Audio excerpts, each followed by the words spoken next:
It's Thursday, March the 30th, 2017, and this is your Barbados Today afternoon update. I'm Emmanuel Joseph. Thanks for joining us.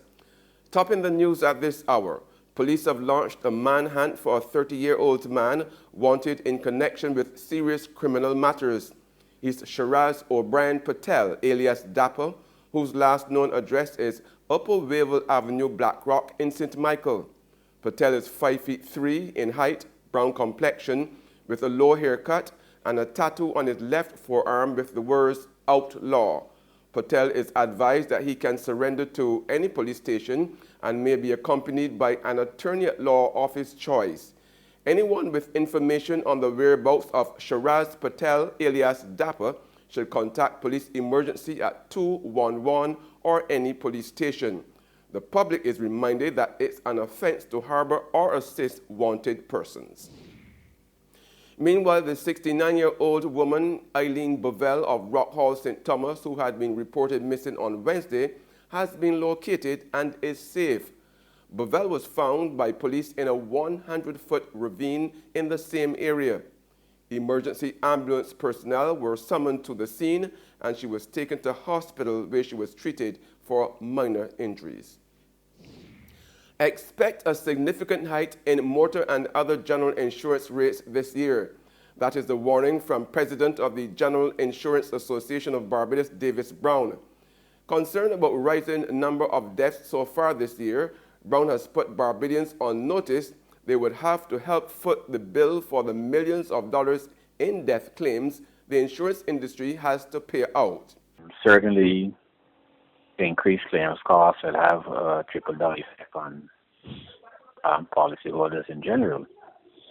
They're not just those persons who would have had accidents that will suffer the increase. The frequency and severity meaning the nature of the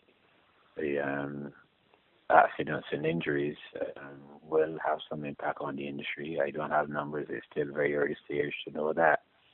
Those claims will not be quantified at this stage, but it is anticipated that there could be a significant increase in the amount of claims that insurance companies have to pay.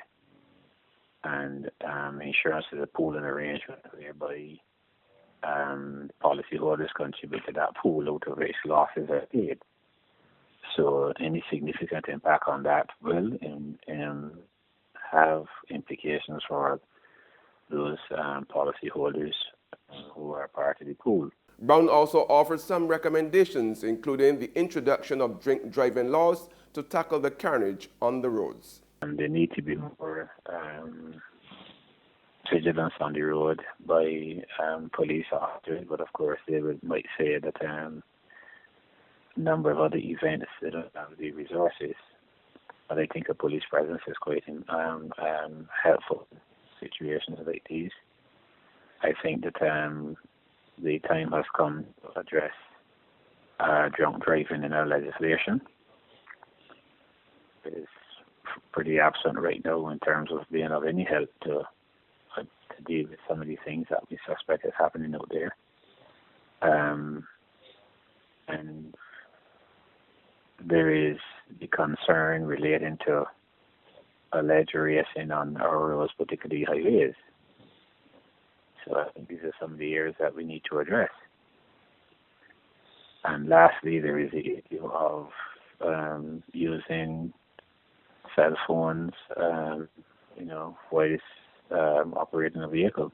In sports now, the 29th staging of the 2017 Powerade-sponsored Barbados Secondary Schools Athletics Championship finals began this morning at the National Stadium. The two-day competition got going with a colorful ceremony featuring schools from across the island on parade. These schools included defending girls champions Christchurch Foundation and Burger King's Lester Vaughan in the boys. The competition is already on the way. There's regional and international news after this short break. God, these papers is selling at all. Get your paper. Only $2.25, get your paper. Get your paper, miss. Look, take it, I can pay for it. Barbados Today, all the way.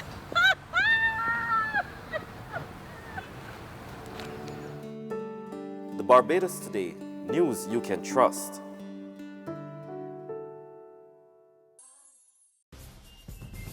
Welcome back with news from the region now. The soldier in Trinidad who reportedly shot himself has died. The 47-year-old Sergeant Major was receiving medical treatment at the Eric Williams Medical Sciences Complex for gunshot wounds when he passed away late Tuesday night. The regiment and police service are investigating the matter. The Trinidad and Tobago Regiment said that the shooting occurred around 10 a.m. yesterday. The soldier was found injured in his quarters. The regiment is investigating whether the gunshot was self-inflicted. TV6 News understands that Samaru joined the regiment in 1988, and July would have marked 28 years he would have been serving in uniform.